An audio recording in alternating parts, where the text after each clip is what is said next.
Good afternoon, ladies and gentlemen. Shalom. I'm David Mencer, Israeli government spokesman. Today is Tuesday, the 4th of June, day 242 of the October 7th war, when Hamas's army of terror invaded our border. Israel's conditions for ending the war have not changed. The destruction of Hamas's military and governing capabilities, the freeing of all 124 hostages, and ensuring that Gaza no longer poses a threat to Israel. All of our objectives are within reach. Israel will not compromise on any of them. The precise framework proposed by Israel during the negotiations maintain these principles while establishing conditions for transition between the stages. Now, Hamas is preventing a hostage release deal. It unreasonably demands that the IDF exit the Gaza Strip and end the war. We will not leave Hamas in power so that they can repeat their rocket fire and the October 7th massacre. Now, the hostages. Last night, the IDF shared the devastating news with the families of 85-year-old Amiram Cooper, one of the founders of the Kibbutz Nir Oz, 80-year-old Chaim Perry, also from Kibbutz Nir Oz, 80-year-old Yoram Metzger, also from Kibbutz Nir Oz, and 51-year-old Israeli-British citizen Nadav Popplewell from Kibbutz Nirim. The IDF had the unenviable and sad task to tell their loved ones that their hostage relatives were killed a few months ago while in Hamas captivity in Gaza. To add to the cruelty, their bodies are still being held by Hamas. May their memories be a blessing.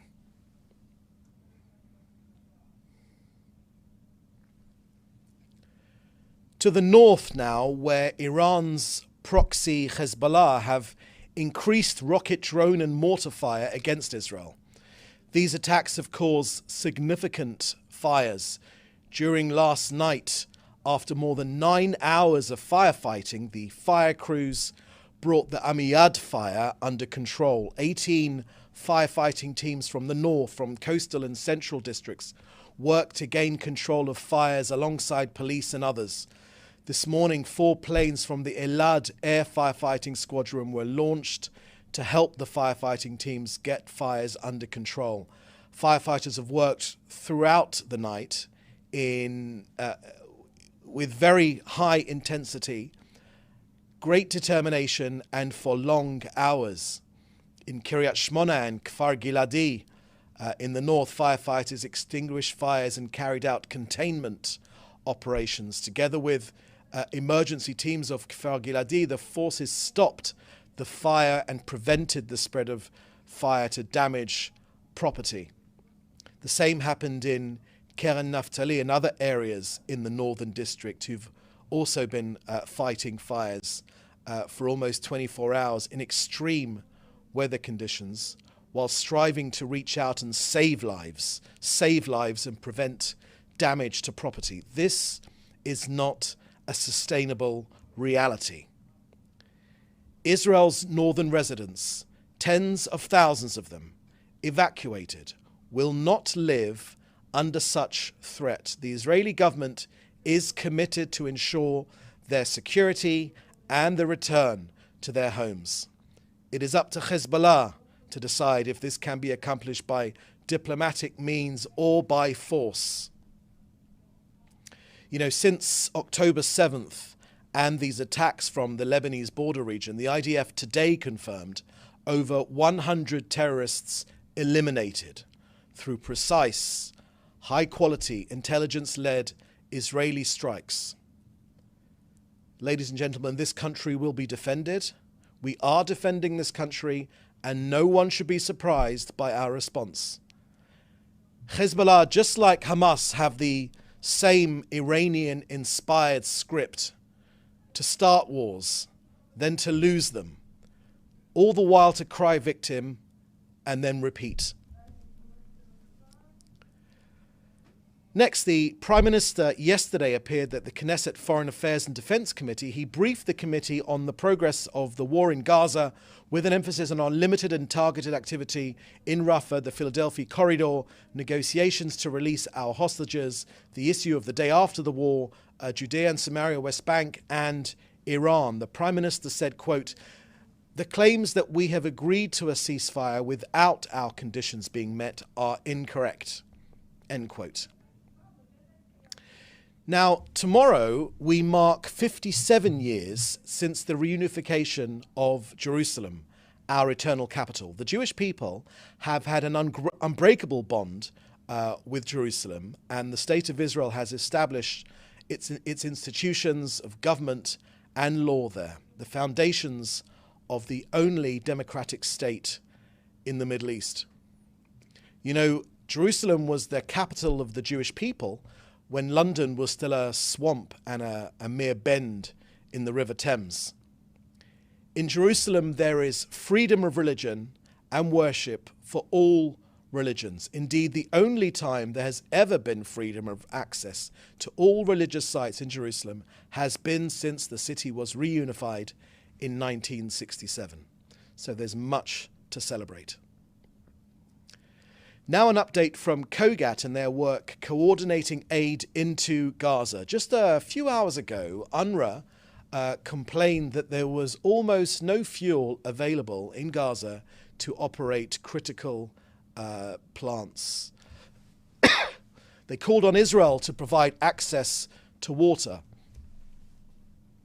So once again, today, UNRWA can tick that propaganda box on their checklist on their ongoing mission to embitter the lives of Gazans and perpetuate this conflict. So here are the facts. As we like to say here, the facts don't lie. The UN can bring fuel into Gaza every single day. They choose not to. In the last week of May, UNRWA coordinated 670,000 litres of fuel. It could have been double that amount. So UNRWA, instead of pointing the finger at Israel, maybe try taking responsibility for the things in your own control. UNRWA is unfortunately a hopelessly inefficient organisation. In contrast, yesterday, COGAT got 259 aid trucks into Gaza, 222 trucks via the Kerem Shalom crossing, 37 trucks via the Erez crossing. Israel won't stop expanding our efforts to facilitate humanitarian aid into the Gaza Strip. Since the beginning of the war, 31,000 trucks delivering more than 600,000 tons of humanitarian aid have entered Gaza. We are continuing to expand our efforts to facilitate humanitarian aid into Gaza. So that's the end of our briefing today. I will now take your questions, which you should put in the chat with your news outlet. The first question we have today excuse me, is from from Dan Williams at Reuters. And Dan asks, Qatar said today that it has yet to receive a clear Israeli position to wind down the Gaza war. What is Israel's position, and when will it be submitted? Thank you very much for that question, Dan. I haven't got anything to add on what Qatar has said and what they have or have not received. Of course, the position of the Israeli government when it comes to these negotiations is highly sensitive. Lives literally hang in the balance.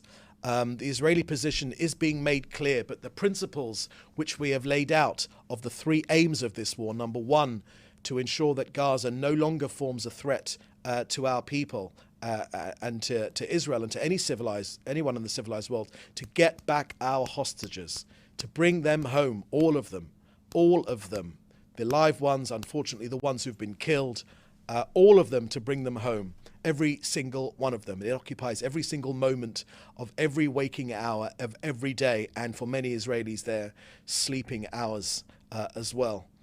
And of course, ensure that Hamas no longer has any military or civilian or governing power over Hamas. Those principles run right through all of the submissions we have submitted. Second question from Dan Williams at Reuters: When will the Prime Minister address Congress, and will he fly to Washington aboard the Wing of Zion? I take it that means the name of the aircraft. So on when the Prime Minister will address Congress over the weekend, it's true the Prime Minister did receive an invitation to address a joint meeting of Houses of Congress. So the Prime Minister has accepted that invitation, and he will be the first leader of a country to address both Houses of Congress for a record fourth time.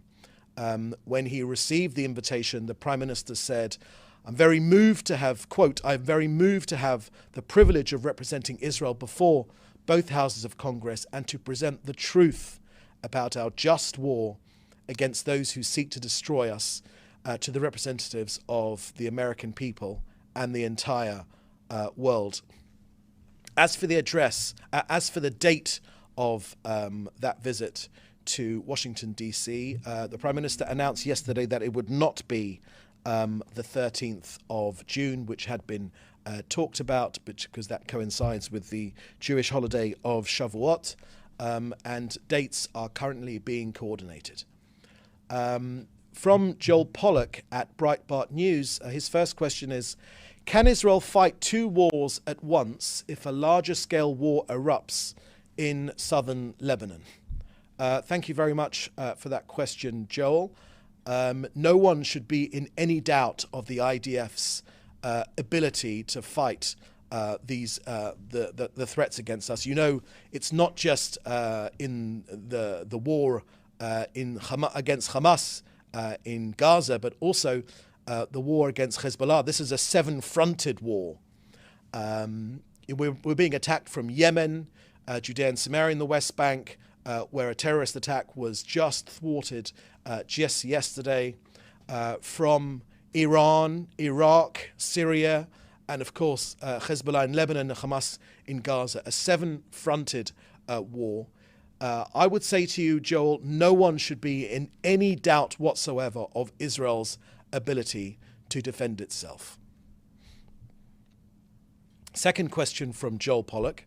How does Israel view the US resolution announced yesterday at the United Nations Security Council to support the Biden administration's ceasefire deal proposal? Thank you very much for that question, Joel. I don't have any further information on Israel's reaction to any proposed UN resolution. Further question from Joel Pollack at Breitbart News. The US State Department continues to insist that the proposal for a ceasefire was in fact Israel's proposal. Can you kindly tell us who wrote the proposal and approved it? Was it the Security Cabinet, the War Cabinet, or some other body? Why did the government debate the proposal after Biden had announced if it was an Israeli proposal? Thank you very much for that, Joel. So the Prime Minister has made clear his views on that matter. He's made clear his views in the Knesset yesterday and subsequently to a direct message which was put out.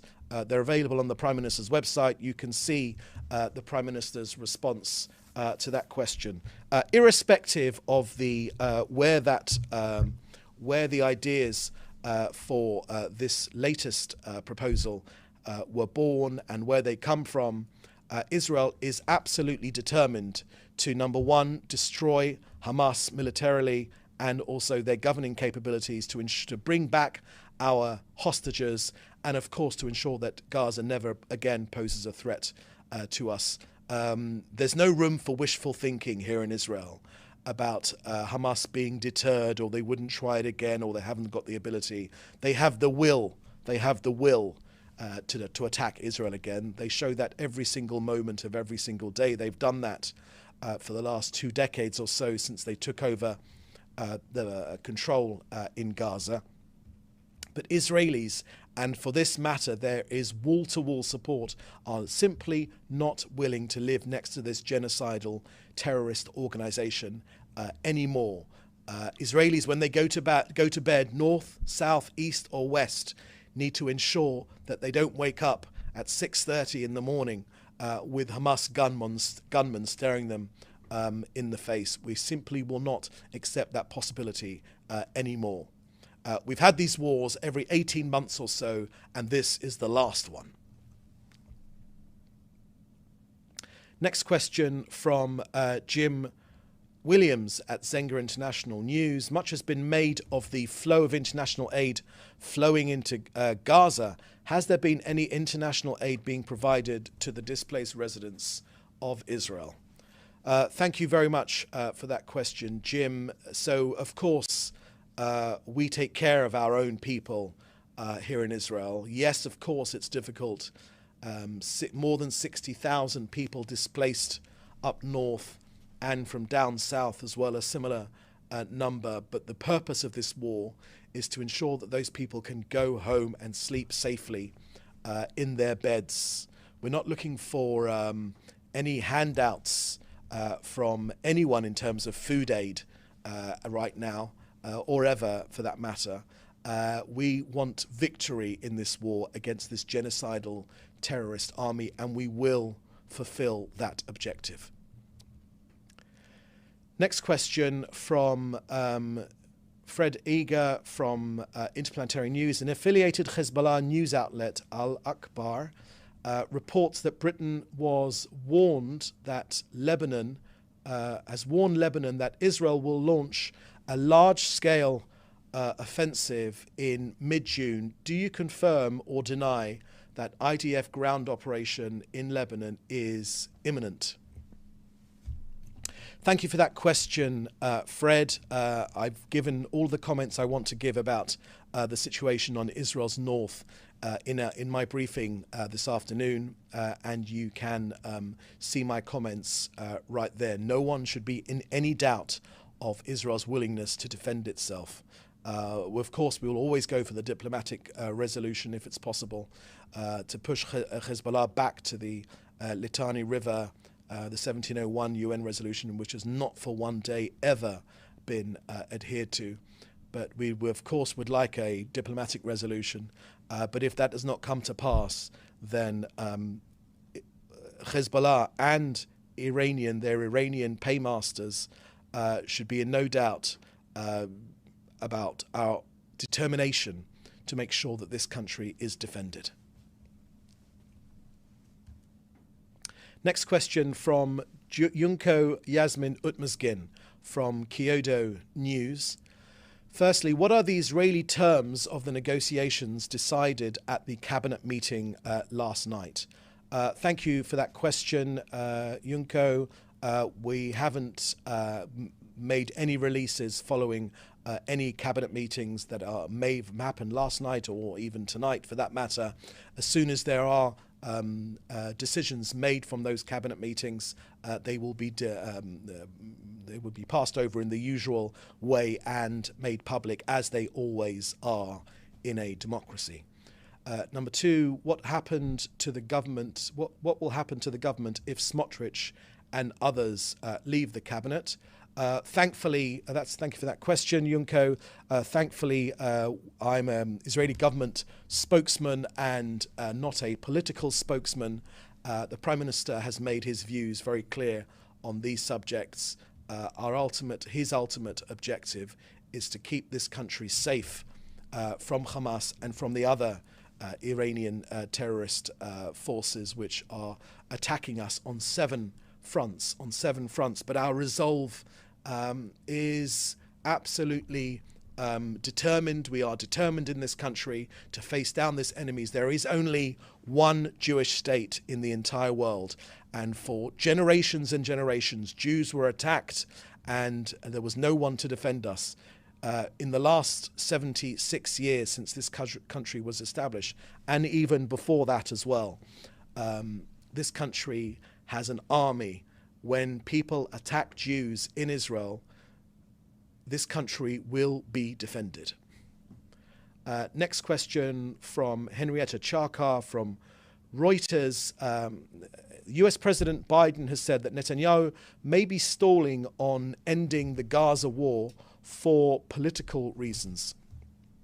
Any response? Thank you, Henrietta. That's a political question which I won't delve into, but I think no one can be in any doubt of the Prime Minister's patriotism. It is up to the Israeli people to decide who its leaders should be. This country is a democracy with regular elections. Sometimes our elections are a little bit too regular, but when the time comes, this country will have the opportunity, as is right in a democracy, to choose who its leaders should be. And that is that has nothing to do with what anyone external to Israel or any views that they may have. That decision will be taken by the people of Israel and no one else. It is outside the diplomatic norms of every right-thinking country to comment on the leaders, whether they should be a prime minister or not be a prime minister. That is for the decision of its local population, where there are free and fair elections. Israel is the only country where there are free and fair elections for hundreds of miles in every direction. So this country is a democracy. It will choose its own leaders, and it's not for anyone else in the world to make any comment thereof in terms of changing leaders. The people of Israel will decide when it is time for the next election, and that when that election happens, the people's voice they will make their views known, and that decision will be taken accordingly. Next question from Henrietta Charkar from Reuters. The War Cabinet is meeting tonight to discuss fighting along the northern border. Is Israel shifting its policy on escalating in Lebanon? Thank you, Henrietta. I made my view. I made the Israeli government's views clear on the situation in Lebanon. This country will be defended. This is a situation which cannot continue. It is unthinkable that so many Israelis have been displaced from their home, from Israeli sovereign territory. This is an attack from Iran, the genocidal, fascist, Islamist government in Iran through their proxies here with Hezbollah and with Hamas, and these will be defended. They will be stood up to, and they will be defended. Israel's people deserve to go back to their homes in Israeli sovereign territory. Another question from Joel Pollack of Breitbart News. Just now, Biden reportedly told Time magazine that Netanyahu is prolonging the war for his own political reasons. Is that true? Thank you for that question, Joel. I believe I answered that question from Henrietta Charkar from Reuters just before, a couple of minutes ago. Another question from Aryeh O'Sullivan from Khan English. Is there any official number of Israeli hostages known to still be alive? Thank you very much for that question, Aryeh. The last information I had, which I saw from yesterday, was that 39, unfortunately, of our hostages are confirmed to be no longer alive. But I haven't got the latest figure today. So I would be happy to come back to you and let you know of the latest figure that we have for today. So that seems to be the last question we have for today. We'll have another briefing for you tomorrow. Thank you for joining us. Please do stay safe, and we'll see you next time. Thank you very much.